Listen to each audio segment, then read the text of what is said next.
जब तुम अपना जीवन श्यामा श्याम के चरणों में समर्पित कर देते हो हृदय से, फिर उनकी कृपा से सब विघ्न दूर हो जाते, एक अपार मस्ती रहती है। नहीं तो शोक, विषाद, दुख, क्लेश, कष्ट, संताप, भय, उद्वेग ये सदैव सताते रहते हैं। इसी से डिप्रेशन होता है। बार बार नकारात्मक चिंतन, शोक, विषाद, दुख, चिंता, क्लेश, संताप, भय, उद्वेग यही पूरे मानसिक स्तर को नष्ट कर देते हैं। उत्साहहीन जीवन हो जाता है। जब तुम श्यामा श्याम को समर्पित हो जाते हो तो ये सब प्रवेश भी नहीं करते, एक अपार मस्ती बनी रहती है। अब क्या होगा? श्यामा श्याम जो करेंगे वही होगा। श्यामा श्याम पता नहीं कैसा करे, नहीं, वो सदैव मंगल भवन है, वो जो करते महामंगल होता है। यह निश्चय उपासक के हृदय में आ जाना चाहिए।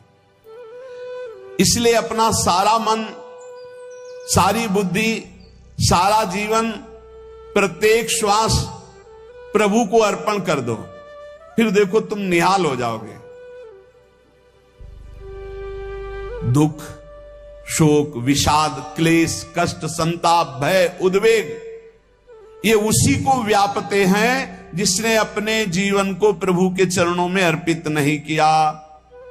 इसलिए तुम अपना सारा मन, सारी बुद्धि, सारा जीवन, प्रत्येक श्वास केवल प्रभु को अर्पित कर दो, फिर देख लेना। श्वास कैसे अर्पित की जाती? राधा राधा राधा। बुद्धि कैसे अर्पित की जाती? एकमात्र निश्चय कि भगवत सुख ही सुख है, ये जागतिक सुख सुख नहीं, ये दुख है, ये ऐसा दलदल है जिससे आज तक कोई नहीं निकल पाया। सारा मन, हम मन से केवल प्रभु का मनन करें। बार बार मन को संसार से हटा के नाम में, रूप में, लीला में, धाम में लगाएं। बहुत प्रसन्नता हो जाती है उस उपासक के हृदय में जो अपना मन, बुद्धि प्रभु के चरणों में अर्पित कर देता। भगवान ने तो इसको बहुत उत्तम स्थिति बताया है कि मेरे से कभी वो अलग हो ही नहीं सकता यदि मन बुद्धि अर्पित कर दिया। मयि एव मन आधत्स्व मयि बुद्धिम निवेशय, तो निवश्य मयि एव अतूर्ध्वम न संशया। बिल्कुल संशय नहीं, वो मेरे में ही निवास करेगा जिसने मन और बुद्धि अपनी मेरे में अर्पित कर दी। बहुत प्रसन्नता रहेगी उस उपासक के जीवन में जो अपने आप को मन बुद्धि सहित प्रभु के चरणों में समर्पित कर दिया है। भगवान का आश्रय लेने वाले की पहचान है हर परिस्थिति में प्रसन्न रहना। देखो आप भगवद आश्रित हो कि नहीं, देखो अनुकूल परिस्थिति में तो सब प्रसन्न रहना, लेकिन प्रतिकूल परिस्थिति में प्रसन्न रहना ये भगवान के भक्तों का लक्षण है। हर परिस्थिति में प्रसन्न रहना ये भगवान के भक्तों का लक्षण है। आनंदगन भगवान का आश्रय मिलते ही आनंद छा जाता है हृदय में। उनके पास आनंद का अभाव होता ही नहीं है। जैसे सूर्य का प्रकाश उदय होते ही सूर्य का प्रकाश संपूर्ण अंधकार को नष्ट कर देता है, ऐसे ही भगवान का संपूर्ण आश्रय लेते ही सब दुख, चिंता, शोक नष्ट हो जाते, आनंद ही आनंद। तुम भगवान के मंगलमय रूप को नहीं जानते हो, पर उनके मंगलमय भाव को, विधान को मानना शुरू कर दो। जो भी होता है मंगलमय होता है। हमने जीवन में देखा है, अगर इधर कोई बहुत बड़ा सुख दिया तो देर नहीं लगेगी, 24 घंटे नहीं व्यतीत होंगे और ऐसे दुख दे देंगे, जिससे दोनों का समान भाव रख करके ना दुख में तुम भूलो प्रभु को, ना सुख में फूलो, सीधे भगवत मार्ग में चल। पूरे जीवन की बात देखा है। भगवान के मंगल विधान में सदा सर्वदा सुख ही सुख है, इस बात को मान के प्रसन्न हो जाओ।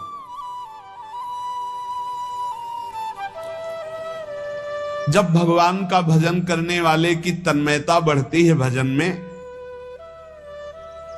तो द्वेषी जन अपने आप तैयार हो जाते हैं। भक्त कभी किसी से द्वेष नहीं करता, अपने आप वो द्रोह करने लगते। तो नरसिंह मेहता जी से बहुत गांव के कई लोग थे जो जलते थे, ऐसे जलते थे कि अब क्या करें, कैसे मिटा दे नरसिंह मेहता जी को। उपाय तो मिल नहीं रहा था। तो एक दिन संतों की मंडली आई और उन्होंने कहा कि हम रास्ते में कोई चोर आदि धन ना ले ले, इसलिए यहां से किसी की हुंडी चलती है क्या द्वारिका में? पहले ऐसा था। बोले हाँ हाँ, हमारे यहां बहुत बड़े सेठ हैं नरसिंह मेहता जी, पर आप कहोगे वो मना कर देंगे। कई बार कहोगे, अगर वो स्वीकार कर ले तो वहां। और उनका लक्ष्य था कि नरसिंह मेहता जी की तो खाने की भी सुविधा नहीं थी, हुंडी कहां की बात आई। उनका था कि जब वो ना कहेंगे तो संतजन नाराज हो जाएंगे, अगर हाँ कह दिया तो वहां हुंडी चुकेगी नहीं, तो संतजन अपने आप इनको शाप दे देंगे, अपराध बन जाएगा, ये नष्ट हो जाएंगे। संतों को भेजा। नरसिंह मेहता जी ने सबकी दंडवत की, चरण पखाड़े। उनका ये इतना रुपया है, द्वारिका में साधु सेवा हम करेंगे, वहां तुम्हारी हुंडी चलती है तो आप अरे उनका आप कहा भूल रहे हो, यहाँ खाने की भी व्यवस्था। बोले हमें सब पहले से बता दिया गया कि आप मना करोगे, बार बार मना मत करो, हमें पता है। तो उन्होंने ठाकुर जी की तरफ देखा, बोले क्या लीला है प्रभु, संतों से हम क्या कहें। ये ले रुपए। उस समय स्वर्ण की मोहरें चलती थी। बेच के बाजार से खूब उन संतों को पवाया, उन्हीं संतों की सेवा की। और उनका अपने सेठ का नाम तो बताओ जहां हमें जाके हुंडी मिलेगी। सेठ सावल सा सेठ। संत जन गए वहां, पूछा कि नरसिंह मेहता जी का जिन सेठ से परिचय, उनका नाम सावल सा सेठ, उनकी गद्दी कहां है? तो जो कुछ भक्त थे वो द्वारिकाधीश की तरफ संकेत करते कि वही हैं। बोले नहीं नहीं, वो सेठ है, उनकी गद्दी चलती थी। पूरी बाजार में कहीं कोई। अब संत जन एकांत में होकर के बहुत विचलित हुए, क्या हमारे साथ धोखा हुआ? नरसिंह मेहता जैसा संत क्या धोखेबाज हो सकता है? देखो, संशय तो बहुत विचित्र होता है, बड़े बड़ों को संशय हो जाता है। जब भगवती सती जी को संशय हो गया, राम जी को, हे खग हे मृग हे मधुकर श्रेणी, ऐसा पूछते हुए कि सच्चिदानंद कैसे हो सकते, तो किसी को हो सकता है, क्योंकि वो बुद्धि की अधिष्ठात्री देवी है। जो ही उनके मन में ऐसा आया कि क्या हमारे साथ धोखा हो रहा है, इतने में ही देखा जय हो सावल सा सेठ की। वो कहा सावल सा सेठ? तो देखा बढ़िया मुनीम जी उनके साथ, तो सेठ बस्ता लिए हुए मुनीम जी, सरकार इधर से चलो। तो उनका सावल सा सेठ आपका नाम है? संतों ने कहा। बोले हाँ। बोले नरसिंह जी? हाँ। बोले आपकी हुंडी आ गई है। हुंडी एक कागज में लिखा कि ये हमारे सेठ जी को दे देना। वैसे लोग मुझे माखन चोर कहते, कोई कुछ कहता है, लेकिन आपने सेठ बना दिया। जब आपने सेठ बना ही दिया तो आप कभी परवाह मत करना दो। और ये सेवक आपकी सेवा में सदैव तत्पर है। भगवान ने ऐसा लिखा। जो भगवद आश्रित है, एक बार ये चलता रहता है। जो संत जन होते हैं उनके विरोधी अपने आप बन जाते हैं, किसी से कोई मतलब नहीं, अपने आप विरोधी बन जाते हैं। कबीरदास जी का पूरी काशी में यश था। भजन करने वाले महापुरुषों का यश बढ़ता है जब, तो जो भजनहीन होते हैं उनके हृदय में जलन पैदा हो जाती है और उनको विविध प्रकार से फंसाना चाहते हैं, उनको कष्ट देना चाहते हैं। तो कबीरदास जी के यश को भूमिल करने के लिए कुछ ब्राह्मणों ने एक रचना रची। मुड़ मुड़ा के कबीरदास जी के शिष्य बन करके पूरी काशी के सब आश्रमों में निमंत्रण दे आए। कल भंडारा है, संत सेवा है, सबने स्वीकार किया। कबीरदास जी अपनी दिनचर्या करके निकले तो संत मंडली आने लगी। बोले कै बजे सेवा है? साधु सेवा। बोले कौन सी साधु सेवा? बोले कल आपके शिष्यजन निमंत्रण दे के आए, पूरी काशी के सब संत आ रहे हैं। कबीरदास जी ने कहा यहाँ तो एक की भी व्यवस्था नहीं, पूरी काशी के संत आ रहे। अच्छा, समझ में आ रहा है, लीला बिहारी तुम लीला करना चाहते हो। गए अपना निकल गए गंगा किनारे, एक झाऊ के नीचे बैठकर अपना भजन ध्यान में मगन है। 11-12 बजे तो उन्होंने देखा संतों की मंडली, काशी तो बहुत। कबीरदास जी ने देखा कि आश्रम के, तो बोले पता नहीं क्या होगा, चलो चलते हैं। तो ऐसे गमछा वस्त्र करके ऐसे डालकर मुंह ढक करके, वहां बड़ी बड़ी पंगत लगी थी। कबीरदास जी सबको पाओ जी पाओ। कबीरदास जी के रूप में स्वयं भगवान पाओ जी। कबीरदास जी ने कहा अच्छा, जब स्वामी परस रहे तो हम भी बैठ के पा ले। तो जब उसी पंगत में बैठ गए अपना कपड़ा ढक करके, और जब मोहरे की दक्षिणा दे रहे थे सब लोग, कि वाह कबीरदास जी ने आज तो साधु से सबको। जब कबीरदास जी के सामने आए तो ऐसे मुंह ढके, बोले देखो जो मेरा होता है उसे मुंह छुपाना नहीं पड़ता, मुंह ढकला नहीं पड़ता। लो दक्षिणा, तुम भी दक्षिणा लो। कबीरदास जी को कबीरदास जी दक्षिणा दे रहे, वो कबीरदास जी है भगवान, और ये पाले वाले कबीरदास जी है भगवान के जन। कभी भगवान अपने, अरे जमाने जोर लगा ले, कितना जोर लगाएगा, भक्त और भगवान का झंडा कभी न झुकने पाएगा। बिल्कुल चिंता, शोक, भय, उद्वेग रहित जीवन भगवद आश्रित। तुम भगवान के मंगल विधान में सदा सर्वदा प्रसन्न रहो। अब ये विचार कर लो कि भगवान जो करेंगे तुम्हारा मंगल करेंगे। अब थोड़ा ऐसा बीच में लगता है कि अमंगल हो रहा है क्या, लेकिन पक्का समझो बहुत बड़ा मंगल उनका विधान होता है। बहुत ही उत्तम मंगल होता है भगवान के शरणागत का। भगवान हमारे विचारों वाले नहीं हैं, हमारे विचार प्राकृतिक है, भगवान के विचार चिदानंदमय हैं। वो अपने विचार से हमारा मंगल करते हो, हम अपने विचार से मंगल चाहते हैं। भगवान के विचार से मंगल ही हमारा होगा, इसलिए कभी हमको चिंता, शोक, भय नहीं करना चाहिए। भगवान की ओर से कभी तुम्हारे लिए ऐसा विधान नहीं होगा कि तुम दुखी हो जाओ, बस तुम्हारी सोच हो सकती है, उसका परिणाम बहुत मंगल होगा। जगत की ओर से निराश हो जाओ, किसी से आशा मत रखो, फिर आप देखो आपका जीवन कैसा आनंदमय व्यतीत होता है। ये जो जगत की आशा है यही दुख प्रदान करती, सच्ची जगत की आशा ही दुख प्रदान करती है। अगर जगत से कोई संबंध न रखा जाए और भगवत भाव में रहकर तो बहुत अच्छा जीवन चलेगा। अपने कर्तव्य का पालन करो, परिवार को भगवत स्वरूप मानकर पोषण करो, किसी से कोई संबंध मत रखो, कोई आशा मत रखो, यही अध्यात्म सिखाता है। अपने आप भगवत स्वरूप, सबका व्यवहार मंगलमय और आपका जीवन मंगलमय। अपने घर में ऐसे रहो जैसे किसी अतिथि के घर में रह जाता है। चलना है, यहां से जाना है। कौन रहता है अपने घर में अतिथि की भांति? भगवान का भक्त। जाना है यहां से, अपनी प्रिया प्रीतम के पास जाना। ये हमारा घर नहीं है, यहां तो हम समय व्यतीत कर रहे हैं, अपनी आयु व्यतीत कर रहे हैं भगवत आराधना करते हुए। हमें जाना है प्रिया प्रीतम के पास। वास्तविक घर भगवान का धाम है हमारा, वास्तविक घर वाले प्रभु हैं हमारे। जो नित्य सच्चिदानंद भगवान के चरणों में अपने चित्त को समर्पित करता रहता है, उसको यह अनुभव होने लगता है कि बड़ी कृपा है हमारे ऊपर भगवान की, बड़ी कृपा है हमारे ऊपर।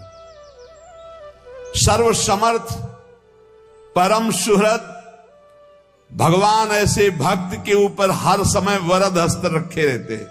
ये केवल प्रवचन नहीं, सच्ची बात मानिए। ऐसे भगवान का वरद हस्त हर समय रहता है। जब भगवान की छत्र छाया में भक्त अपने को देखता है तो आसपास घोर विपत्तियों का भी समुदाय हो तो भी वो आनंद में मगन रहता है। हर हालत में आनंदित रहना ये भक्त का स्वभाव है। भगवान ऐसे भक्तों को प्यार करते हैं जैसे कछुआ अपने अंडे को बाहर रख आवे और रात दिन उसका चिंतन करे। जब भक्त भगवान को समर्पित होता है तो भगवान रात दिन उसकी ऐसे चिंतन सुरक्षा करते हैं।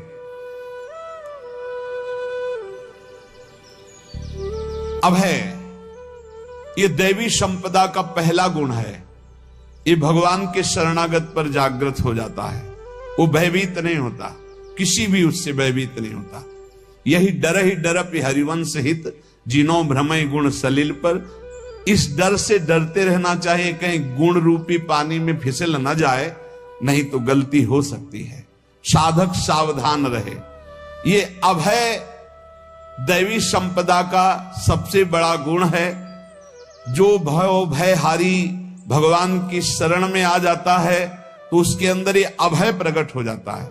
अगर कहीं तुम्हें एकांत में भय लग रहा है, एक आदमी तो एकांतिक में आए थे, वो कह रहे थे कि हमें हर समय भय लगा रहता कि कोई हमारे पीछे है, अंधेरा तो लगता कोई खड़ा है, मैं जीना मुश्किल हो गया, ऐसा भय। देखो ये मन कैसा है, भगवान से विमुख होने पर कैसे डरवाता है। वो कह रहे हर समय मुझे डर लगा रहता है, कोई सामने खड़ा है, कोई पीछे खड़ा है, ऐसा भय लगने लगता है। और जब भगवान की शरण में आ जाते हैं तो ये अभय स्थिति हृदय में जागृत हो जाती है। कोई भी भय आसपास आ ही नहीं सकता, यहां तक कि नरक का भी भय खत्म हो जाता है जो भगवान की शरण में है। महापापी भी पुण्यात्मा महान भक्तों के समान वो उत्तम गति को प्राप्त हो जाता है जो भगवान की शरण में हो जाता है। पर ये जो भोगों का आश्रय लिए हुए हैं, मनमानी आचरण कर रहे हैं, ये कभी उस अभय को जान ही नहीं सकते कोई अभय पद है क्या। इनको तो कदम कदम पर शोक, भय और दुख की प्राप्ति होगी, कोई बचा नहीं सकता। जो भोगों में लगे हैं, मनमानी आचरण कर रहे हैं। अगर निर्भय होना चाहते हो, परम सुखी होना चाहते हो, तो भगवान के शरणागत हो जाओ। सारे जगत को अभय दान देने वाले भगवान हैं। भगवान का एक प्रण है, मम पन शरणागत भयहारी। जो मेरी शरण में आ गया उसके भय का मैं नाश कर देता हूं। साधना में अवस्था मन की मानी जाती है कि आप कितने अच्छे साधक हैं। यदि आपका मन भगवदाकार है, हर समय भगवत चिंतन चल रहा है, आपके स्वप्न भागवतिक आ रहे हैं, आपके विचार भागवतिक हैं, तो आपकी अच्छी साधना हो रही। और यदि आपके स्वप्न गंदे आ रहे हैं, क्योंकि स्वप्न में मन का ही सारा खेल होता है, और आपकी चिंतन वृत्ति वासनात्मक चल रही, तो अभी साधना का प्रभाव मन पे नहीं पड़ा है। जिसका मन हर समय भगवत चिंतन करता रहता है, वो जीते जी जीवन मुक्त हो जाता, अनुभव होता है। जैसे किसी ने कहा कि हमें कैसे पता चलेगा कि हमारा काम हो गया है, तो जैसे आप भोजन पा लेते हैं तो किसी दूसरे से गारंटी थोड़ी लेनी होती कि हम छक गए हैं क्या, आप जरा बताना हम छक गए हैं क्या। नहीं, अपने हृदय में आ जाता है कि अब मैं तृप्त हो गया। ऐसे ही अपने हृदय में आ जाता है कि मेरा काम हो गया, अब मेरा जन्म नहीं होगा। ये हृदय में आ जाता है, अपने आप अनुभव में आ जाता है।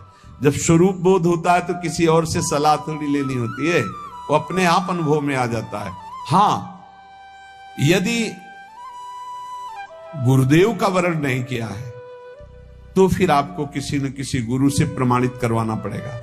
और अगर गुरुदेव का वर्ण किया है तो वही मंत्र, वही नाम, वही गुरु शरणागति आपको अंदर से पुष्ट कर देगी कि आपका काम हो गया है।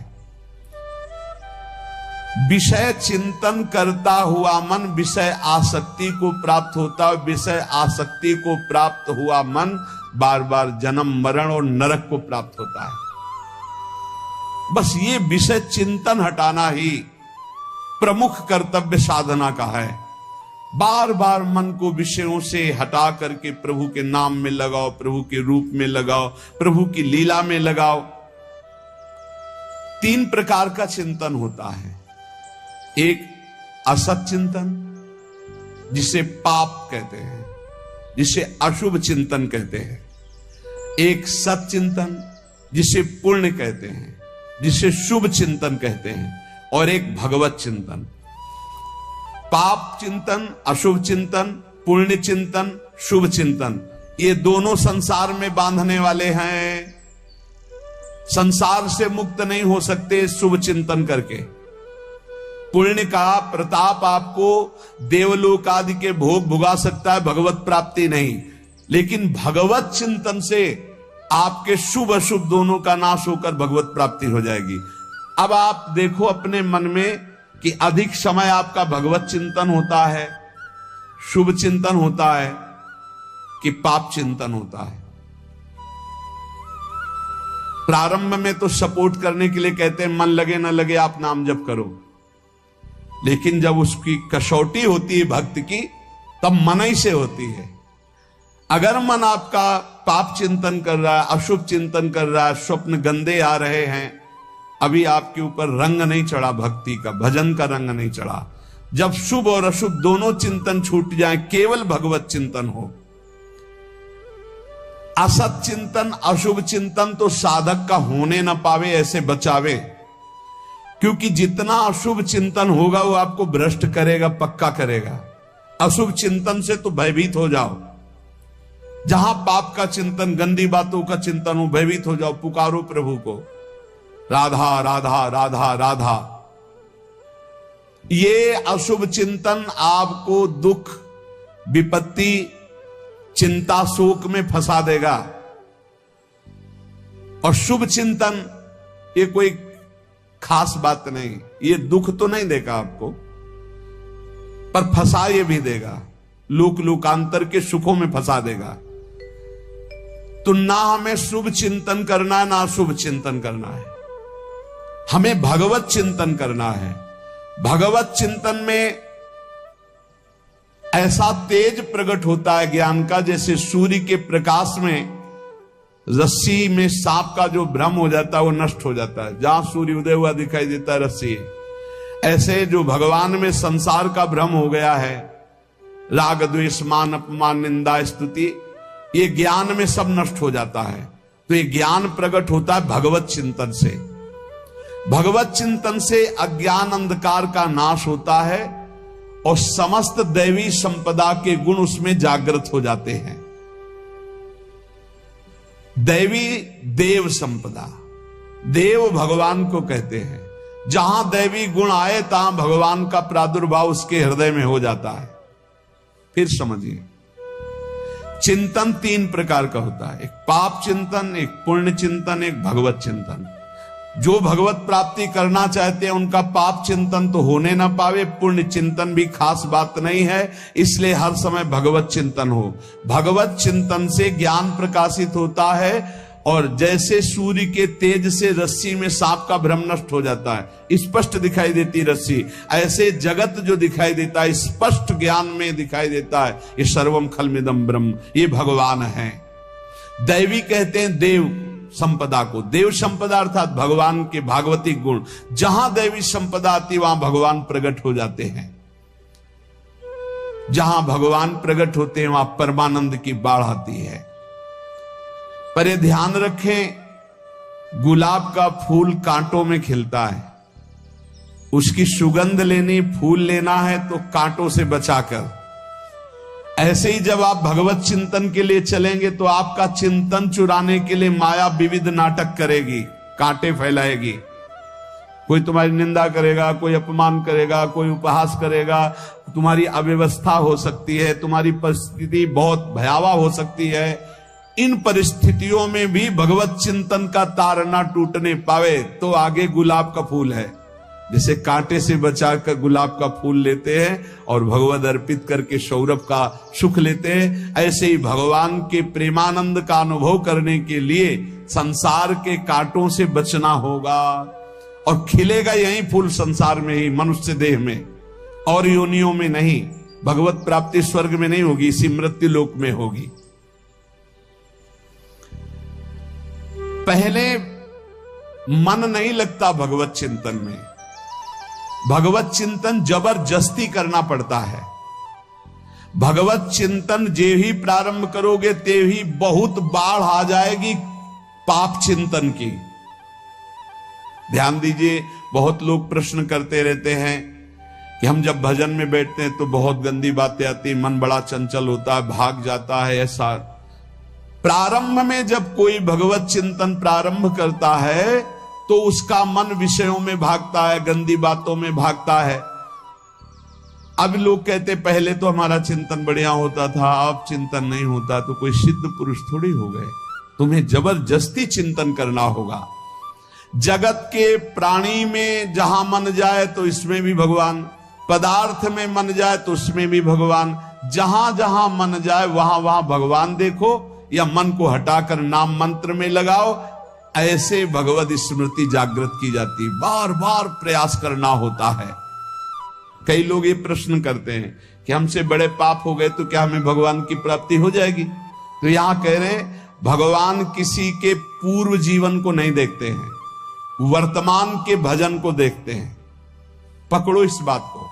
अगर वर्तमान में आज आप सुधर गए हो, नाम जप कर रहे हो, तो आप भक्त हो। ये गीता जी में भगवान ने कहा, अपिचेत सुदुराचारो भजते माम अनन्य भाग साधुरेव समंतव्या सम्यक व्यवसिता। ऐसा बहुत दुराचारी पहले रहा है, बाद में उसके मन में आ गया कि भगवान के सिवा हमारा कोई कल्याण करने वाला नहीं, हमारा कोई नहीं, तो भगवान कहते हैं मैं उसे साधु ही मानता हूं, उसे साधु बना देता हूं। भगवान किसी के पूर्व जीवन को नहीं देखते। बहुत बढ़िया बात है। कल तक हम क्या करते रहे भगवान नहीं देखते, आज क्या कर रहे हो ये देखते हैं। यदि आज आप भजन में लग गए हो, अच्छे आचरण कर रहे हो, तो आपको भगवत प्राप्ति हो जाएगी। भगवान ये नहीं देखते कि पूर्व में पुण्यात्मा रहा है कि पापात्मा रहा है। भगवान वर्तमान में देखते कि मेरा भजन कर रहा है, बस इसी से कल्याण कर देते हैं। पकड़ो इस बात को, तो कभी प्रश्न नहीं उठेगा कि क्या हमको भी भगवत प्राप्ति हो सकती है क्या।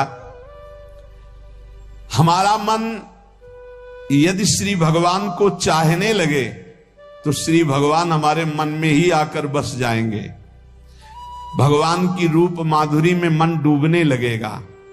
यथार्थ सत्य, जो भगवान से थोड़ा भी प्यार करने लगे हैं, उनके हृदय में भगवान की उनकी भावना के अनुसार झलक आने लगी है। हृदय में प्रभु के आते ही अनंत जन्मों के संस्कारों का नाश हो जाता है। इसलिए तुम अपने पहले वाले घृणित जीवन को याद भी मत करो, और उसको सोचकर जरा निराश भी मत हो।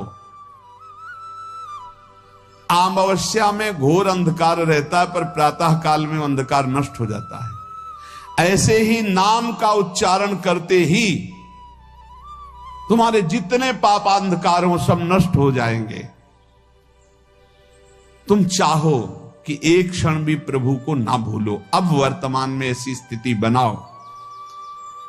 जो प्रभु को नहीं भूलने की चाह करता है कि मुझे ऐसी स्थिति प्राप्त हो कि मैं कभी प्रभु को ना भूलूं, तो सच्ची मानो और कोई बात भगवान सुने ना सुने, ये बात जल्दी सुन लेते हैं। भजन की मांग करो तो बहुत जल्दी भगवान पूर्ण करते हो। भजन जिसका चलने लगा तो फिर लोकांतर के सारी रिद्धियां सिद्धियां सुख वैभव तो उसके चरणों में लौटते हैं। जब हम प्रभु से प्रभु का स्मरण न मांगकर भोग मांगते हैं, तभी हमारा भजन रुक जाता है, भजन नहीं चल पाता। यदि हम प्रभु से केवल भजन मांगे तो विश्वास करो ब्याज में सब हो जाएगा। मूल भजन तो आपका बचेगा ही, ब्याज में लोकांतर के भोग आपके चरणों में लुटते घूमेंगे। आप भजन करके तो देखो। अरे घिघियाने की जरूरत नहीं, किसी से मांगने की जरूरत नहीं, भजन करके देखो, सब ठीक हो जाएगा, सब अपने आप बन जाएगा। हम बहुत बड़ी भूल कर देते हैं कि थोड़ा भजन करके प्रभु से कुछ सांसारिक वस्तुएं, स्थितियां, परिस्थितियां बदलने की मांग कर लेते हैं, जिससे भजन छूट जाता है। यदि हमारा भजन प्रतिपल होने की भावना बन जाए और प्रतिपल होने लगे, तो चलत चितवत दिवस जागत, शुपन सोवत रात, हृदय तेवह श्याम मूर्ति, छिन नैत उत जात। वो चल रहा है या बैठा है, वो खा पी रहा है या क्रियारत है या क्रियावीन, हर समय प्रभु समाये रहते चिंतन में। प्रभु के स्मृति चिंतन के समान अध्यात्म की कोई बड़ी स्थिति नहीं है।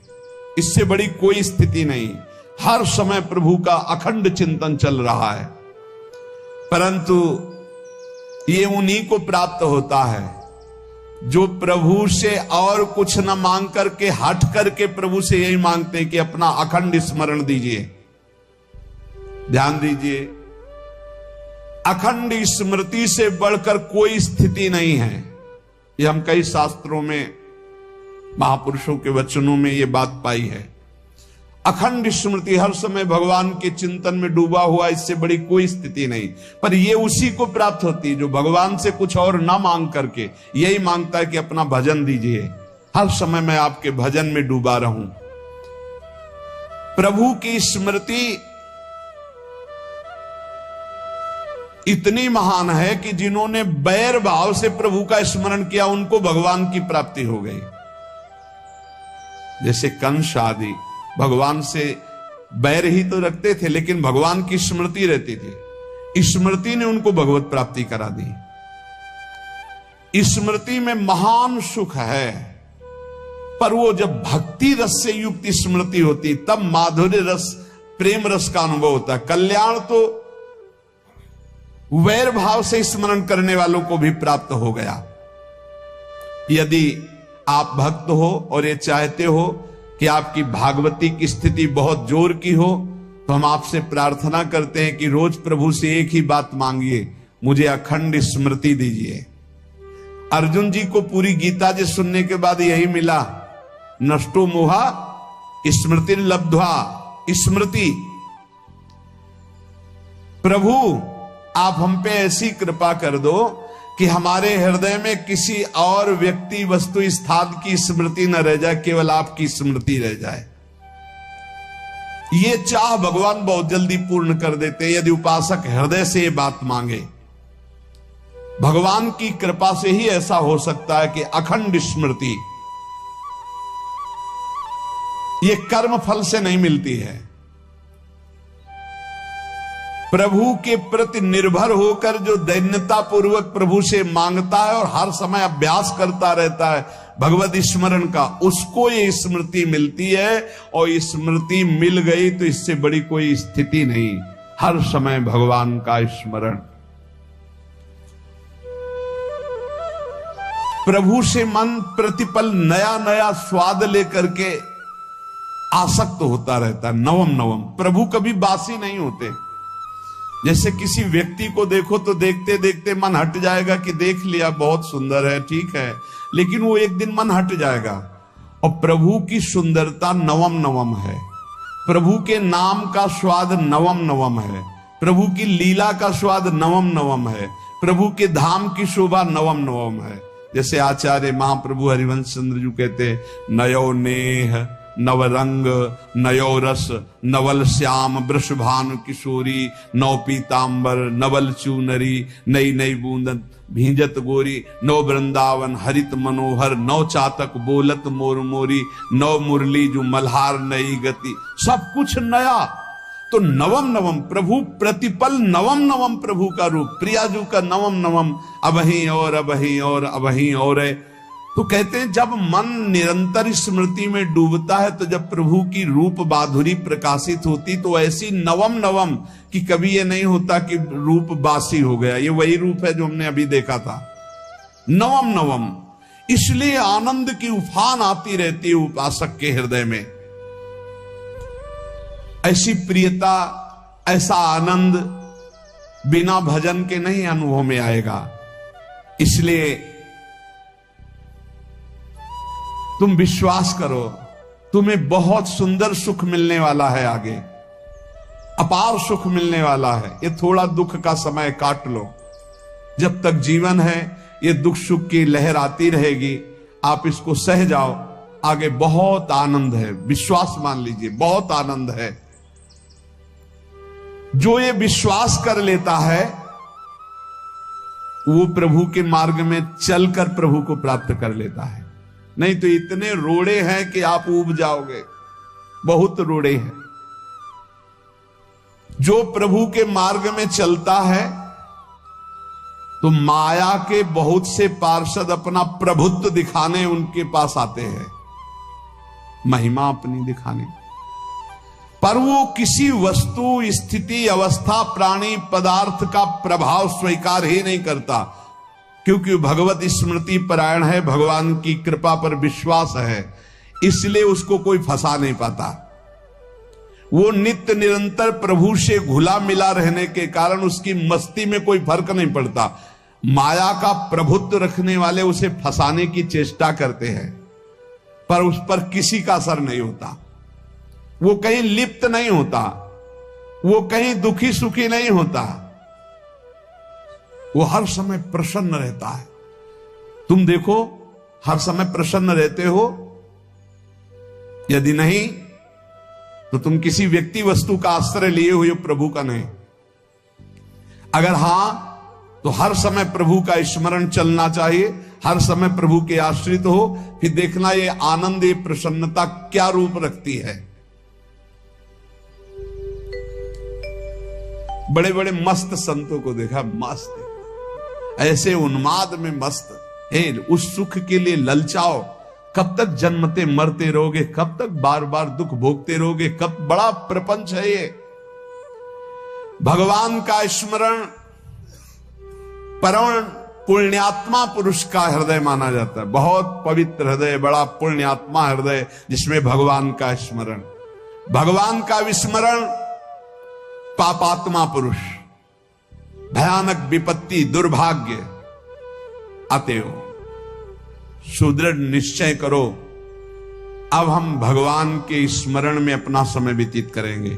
मेहनत करो, कार्य करने के लिए कोई मना नहीं। आप नौकरी करो, किसानी करो, व्यापार करो, पर अंदर अंदर भगवत स्मृति, भगवत स्मृति ही सबसे बड़ी स्थिति है। अब चाहे हम जीवित रहे, चाहे हमारे मरण जैसी विपत्ति आ जाए, चाहे सब हमसे हट जाए, चाहे सब हमको नमन करें, अब हम दृढ़ निश्चय करके केवल भगवान के स्मरण करते हुए इस संसार के बीच समय व्यतीत करेंगे। अब हम चूकने वाले नहीं, ये नियम लीजिए। चाहे जीवन रहे या ना रहे, चाहे मरण जैसा कष्ट आ जाए, चाहे सब वियोग हो जाए, सब चले जाए, चाहे सब संयोग हो जाए, सब नमन करें, अब हम प्रभु का स्मरण नहीं छोड़ेंगे। जो ऐसा निश्चयी होता है, दृढ़ निश्चयी, उसके अंदर दृढ़ विश्वास, तो उसके हर समय भगवान की स्फूर्ति होती रहती है। भारी प्रतिकूलता में भी भगवान का सानिध्य अनुभव होता है। वो अनुकूलता में तो भगवान के दुलार को देखता है, लेकिन प्रतिकूलता में भगवान की विशेष कृपा को देखता है। ये संयोग, ये वियोग, संसार की ये द्वंद्वमयी वृत्तियां भक्तों के हृदय में नहीं चुभती। आए की हुज्जत नहीं, गए की तलाश नहीं, क्योंकि नित्य संयोग भगवत स्मृति के प्रभाव से प्रभु का रहता है। इसलिए सारे काम अपने भगवत स्मृति से युक्त होकर के करो, हर कर्म प्रभु को समर्पित करो, किसी से किसी भी तरह का कोई राग द्वेष नहीं। प्रभु की चर्चा के सिवा नियम ले लिया जाए कि कोई और अन्य चर्चा नहीं होगी। हमारे जीवन का परम लाभ है ये सेकेंड वर्तमान का हमारा भगवत स्मरण में जा रहा है, हम बेपरवाह हैं, हम निश्चिंत हैं, हमारा परम मंगल होगा। इस बात को हृदय में बैठा ले और सतत भगवत स्मरण परायण रहे। शेष चर्चा आगे। श्री राधा वल्लभ।